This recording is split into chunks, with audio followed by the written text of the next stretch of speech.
Sejam muito bem-vindos aos Dois Nerds e uma Bíblia, sua dose necessária de teologias e nerdices. E hoje a nerdice vai ser sobre Shingeki no Kyojin. Assistiu, amiguinho? Opa, mas é claro, eu não tinha... A gente tá num momento, meu caro, que não tem como não assistir Shingeki.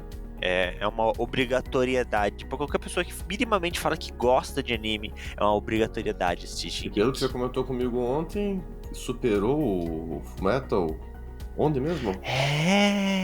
A gente tem, eu não sei se tem um nome pra esse efeito, mas alguns animes que geram muita hype na comunidade, eles têm a tendência de momentaneamente superar Fullmetal Alchemist Brotherhood lá no My Anime List. Então, o que acontece? Fullmetal tá em primeiro lugar desde o seu lançamento. Primeiro lugar em questão de qualidade, né, em votos. Ele tem 9.11 pontos de voto. E aí quando lança um anime, por exemplo, Shingeki, ele explode, as pessoas gostam, e aí ele deve estar com 9.20, 9.30, então ele está em primeiro lugar. Só que a fanbase é importante aqui, então... Por exemplo, hoje o Fullmetal está em segundo ou terceiro lugar de popularidade, ou seja... muitas pessoas assistiram. Provavelmente essa é a última temporada de Shingeki. Ainda não tem tantas pessoas assistindo quanto Fullmetal. Então, conforme for aumentando o número de pessoas, é possível que mais pessoas deem nota baixa. E essa nota baixa, ou aí é a parte doente, os fãs vão criar usuários para votar em Fullmetal para Fullmetal subir.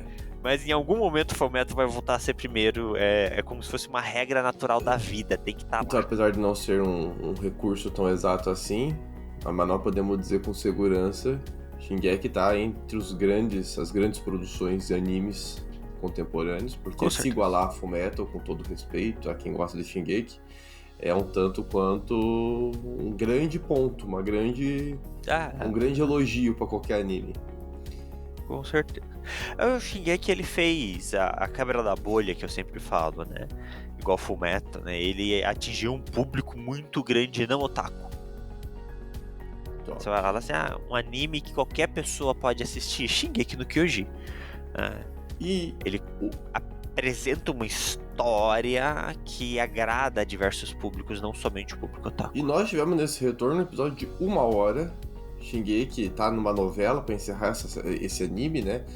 Esse talvez seja um dos poucos defeitos que eu colocaria, amiguinho, né? Essa enrolação pra encerrar logo esse negócio aí e dizer pra gente esse final. Eu fico dividido no sentido de que eu fico feliz que eles estão sendo fiéis ao mangá. Porque eles podiam acelerar as coisas e acabar logo de vez com isso. Mas eles estão sendo fiéis ao mangá, então eu prefiro que demore, mas a gente tenha a entrega que é o mangá, do que eles ou cortarem ou entregarem de uma forma não tão boa alguma aprofundamento da história, coisas assim. Eu entendo. É que como eu não li o mangá, eu fico ansioso pra ver o negócio dessa história, esse final. Mas ao mesmo tempo é interessante esse final que tá se delongando, porque foi 1 hora de muita tensão.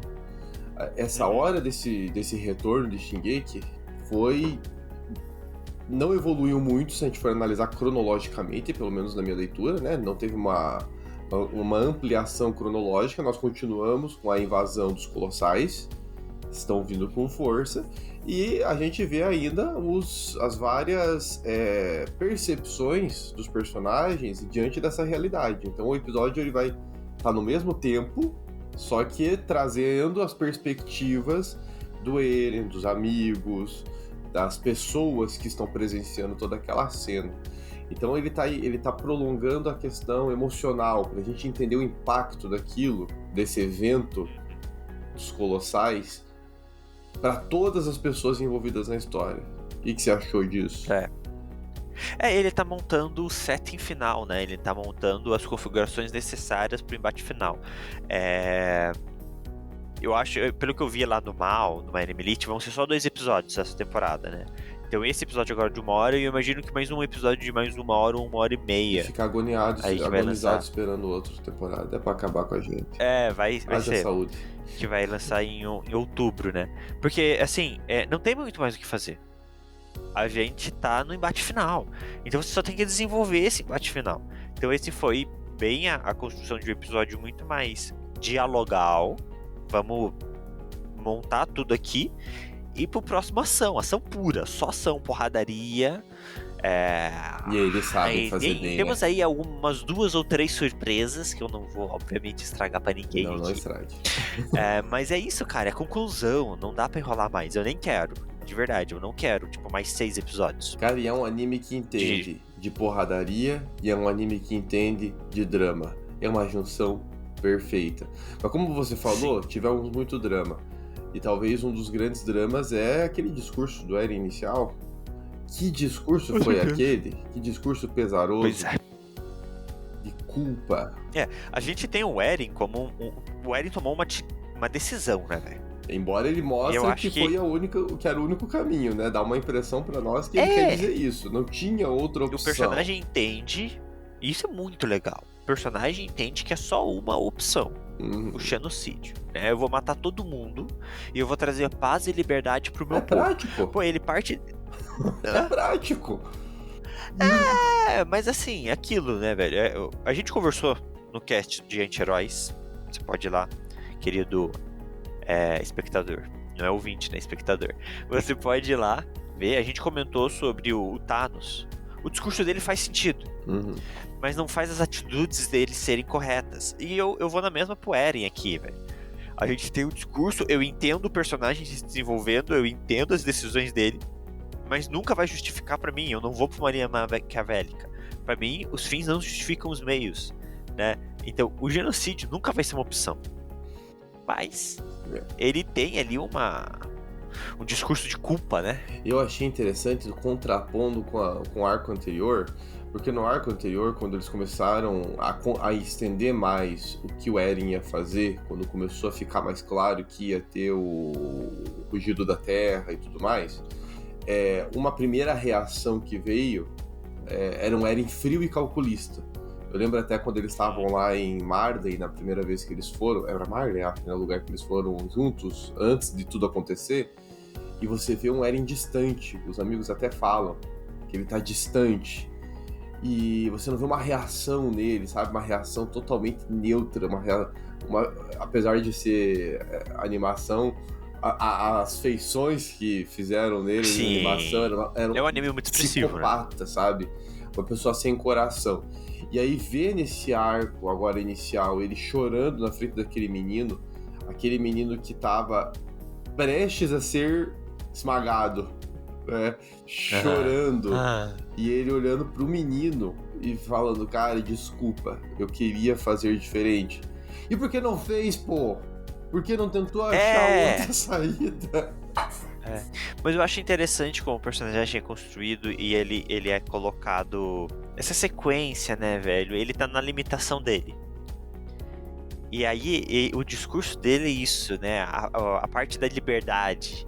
Que eu vou fazer isso para que vocês sejam livres. Porque desde o primeiro episódio, o desejo do Eren é ser livre. Livre das muralhas da cidade, livre para explorar o mundo com os amigos dele.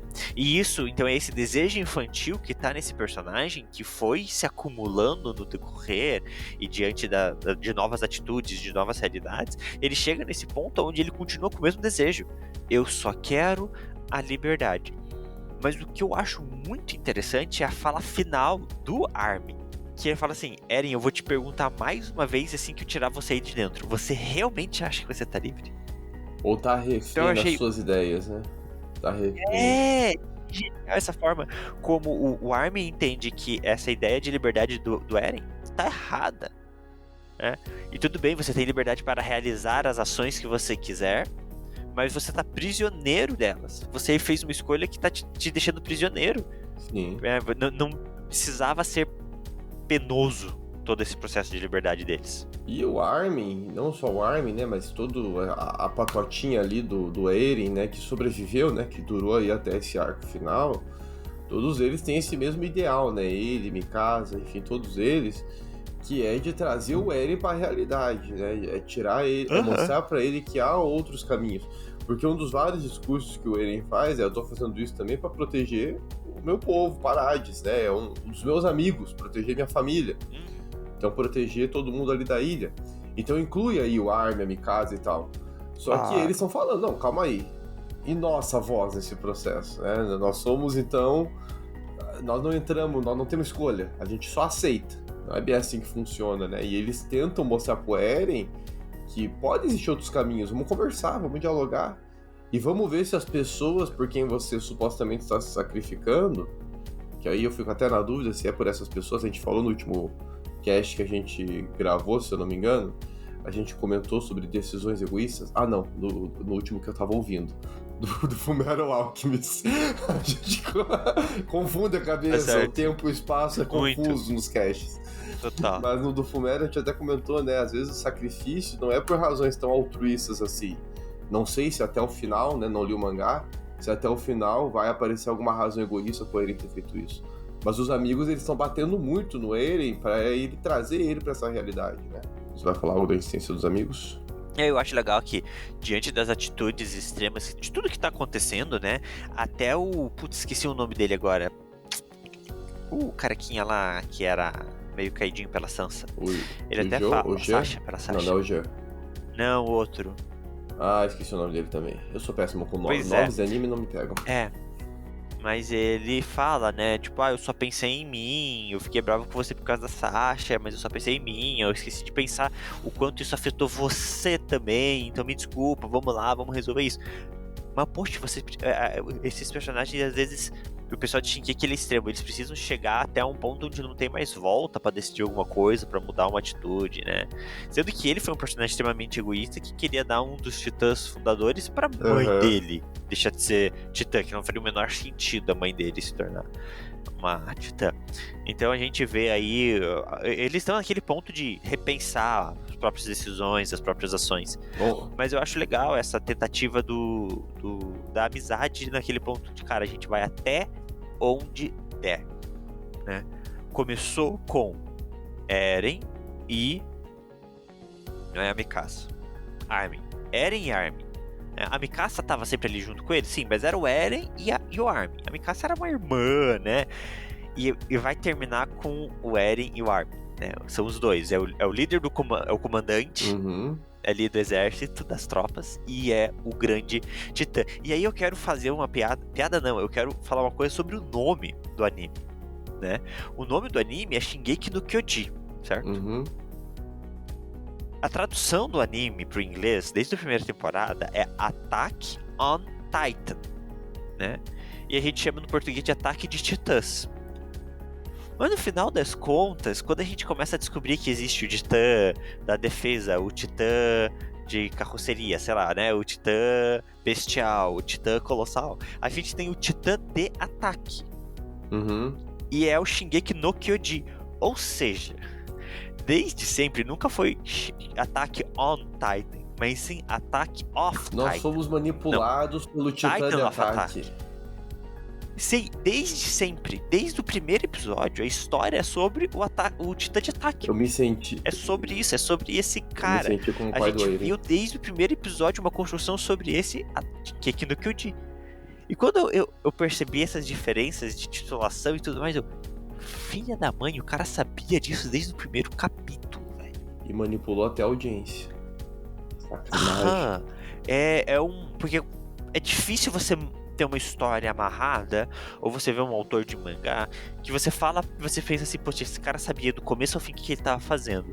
Mas aqui não, velho. Quando eu penso no nome e na função de cada titã, eu vejo isso, cara, ele sabia o que ele tava fazendo desde o começo, pô. Amiguinho, muito bom. E você fez um comentário sobre o discurso dos personagens, e aí me veio também à mente isso, né? Me chamou a atenção do episódio, né? Até os amigos se sentem culpados do que aconteceu. Eles sentem que eles que impeliram ele a isso. Sim, né? E aí eu vejo até algo que a gente tem falado bastante nos nossos casts, né? Quem não ouviu, cola lá no cast pra ver um pouco mais sobre isso em outros contextos. A questão do homem no limite. A questão do ser humano quando chega no seu extremo. O ser humano, quando chega num nível de uma situação drástica, que ele vê um amigo, uma pessoa que ele ama, chegando numa escolha, tomando decisões difíceis, a tendência das pessoas próximas é, poxa, que eu fiz de errado? Por que que eu não... Eu podia ter feito diferente, né? E aí a gente fica fazendo esse exercício de culpa, né? Nossa, olha lá atrás o que eu fiz. E às vezes é essa culpa que move, né? A pessoa a tentar remediar o negócio, a tentar fazer as coisas acontecerem diferente. Me veio à mente aqui todos esses debates que a gente tem feito nos nossos casts, esse bate-papo sobre o homem no limite, e o quanto o Shingeki traz esse ser humano no limite e que tipo de decisão ele toma. O Eren tá no limite, os amigos estão no limite. O Eren é uma pessoa que é um ser humano no limite que tá cheio de poder. E o que fazer com todo esse poder? Ele tomou uma decisão. Não é a melhor de todas, mas tem que lembrar que ele é humano, ele é falho realmente. Por mais poderoso que ele seja, ele não vai acertar sempre. E ele se sente obrigado diante de todo esse poder, diante do abuso e escravidão que o meu povo sentiu, diante de tantas pessoas que já morreram, eu tenho que fazer isso. Uhum. É uma construção muito interessante de personagem. É uma culpa também. A culpa que ele sente fez ele tomar essa decisão. E a culpa permeia o episódio, porque a gente tem ali os pais do Reiner, da Ana, verdade. que também se arrependem. Eles têm um sentimento de culpa muito forte diante de ter feito, criado filho só pra isso. E aí se arrepender agora, né? Meu Deus do céu, olha aí onde tá meu filho agora. Vou perder e tudo mais. Cara, a culpa é culpa do início ao fim. Eu confesso que tô curioso, né, já que somos teólogos, pra ver como que vai ser a redenção, se é que ela vai existir no final desse anime. Eu espero que tenha uma redenção, pelo menos de alguns desses personagens. Não precisa ser pra todos, mas de alguns, pelo menos, eu espero ter. Porque a gente gosta de uma boa história de redenção. Lógico, né? Nós somos alcançados pela melhor redenção de todas. É isso. E, cara... Que é aquela cena da criança, da cabeça sendo esmagada, cara. Eu tive que rever aquela cena algumas vezes. Que animação. Não que a gente goste da morte, tá, gente? Não é isso. Sim, mas que qualidade de animação. Todo o episódio, nível técnico, eu imagino que os animadores lá não saíram do prédio, sabe? Eles devem estar 1 ano morando naquele prédio lá, acampando. Porque tem um sistema de escravidão, né? O pessoal da animação japonesa, assim, eles não vivem. Sério? Tem várias denúncias sobre isso. É forte lá, é fortíssimo. Denúncias muito... O japonês, ele tem esse trabalho muito forte, muita coisa tipo de suicídio e tudo mais, né? E vários, eu acho que o Mapa, que é o estúdio do Shingeki, foi um deles. Entendi, porque, cara, que qualidade de animação. Eles conseguiram construir, em todos, pra mim chamou atenção em 2 momentos específicos. Teve esse, né, da cabeça sendo esmagada, eu achei uma quebra, assim, de tabu, que às vezes os animes têm medo de mostrar. Shingeki vai lá e esfrega na nossa cara. Ainda mais uma criança. Mas outra cena que eu gostei muito da qualidade de animação foi a da última comandante antes do Armin, eu sou péssimo com o nome. Sim. A Range. A Range, cara, chegando pra enfrentar aqueles colossais. A cena dela cara. foi o momento dela, cara, né? Ela brilhou. Quem achava que aquela menina era uma nerd, que não tinha condição nenhuma de lutar, os nerds também lutam e sabem lutar bem pra caramba. Ela deu um E a sinceridade dela, né? Me deixa esse ser o meu momento, deixa eu fazer isso. Deixa eu brilhar um pouquinho. Deixa eu brilhar um pouquinho. Cara. Incrível, cara. E outra coisa, eu não vou me entrar nisso, mas eu gosto de como quando um personagem morre, os outros aparecem, tipo, no meio que um céu. Legal. Eu gosto disso, e aí a gente começa a ver que tá acumulando gente ali. Tem muita gente que já morreu nesse anime. E com aquela ideia de cumprimos a missão. Você fez bem. Você fez a sua parte. O que você tinha que ter feito foi feito. Agora olha, assiste. É legal mesmo, cara. É interessante. Que é bom, né, velho? Shingeki é muito bom, gente. Vale a pena. É demorado, eles enrolam pra encerrar esse negócio, mas vale a pena cada episódio. A qualidade é eu acho.